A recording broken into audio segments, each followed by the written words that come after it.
lack of regulation. One of those is 27-year-old Lewis, who's lost £100,000 to gambling. He's relapsed 12 times, and at his lowest point he contemplated suicide. Anna's been to meet him.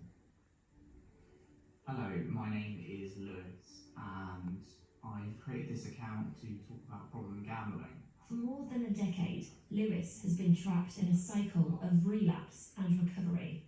I'm still 28 days clean, but I'm just struggling with all the withdrawals. I'm struggling with my sleep, with the grief. The TikTok star was a child when the gambling industry was last reviewed, and since then the online sector has exploded.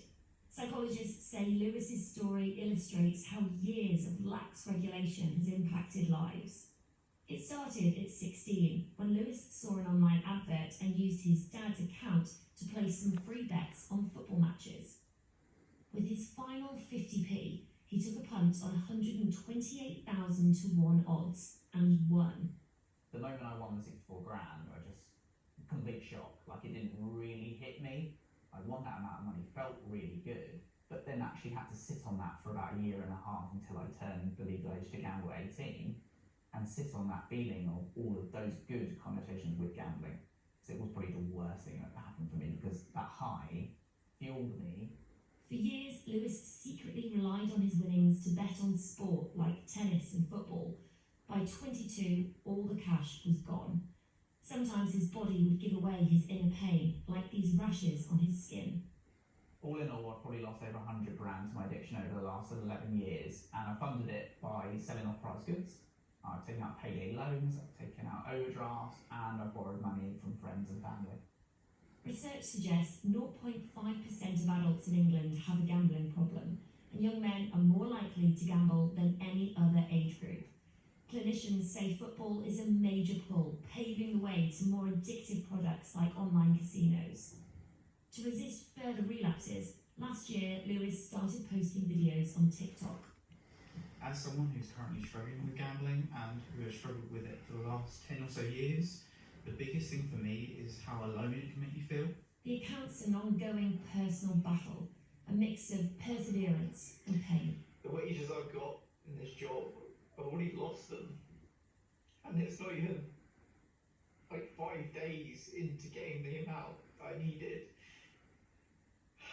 And now I don't know what to do.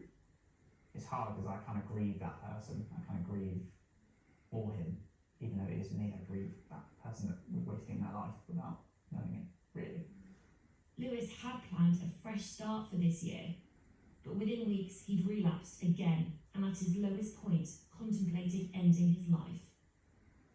When I have really high anxiety and depression, it's when I normally will turn to gambling as a way to kind of supplement and make me feel better about things and give me that high and make me forget about all my other mental health problems. But in doing so, I make it a lot worse. I've reached a point where relapsing recovery felt like such a long and arduous journey to do and process to do that I was almost very tired of doing it anymore. Lewis has set up multiple obstacles to protect himself from relapse, such as blocks on his banking app and a device which restricts online gambling activities. But if he wants to, he can outsmart them. Who or what do you blame for your gambling addiction?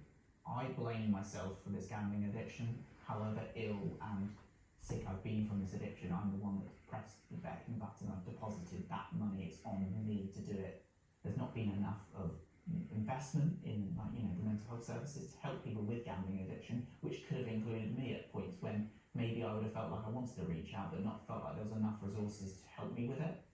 A big hope for the government's long-awaited review is for a mandatory levy to fund research, education and treatment, which the Betting and Gaming Council says it supports, providing smaller physical stores are protected.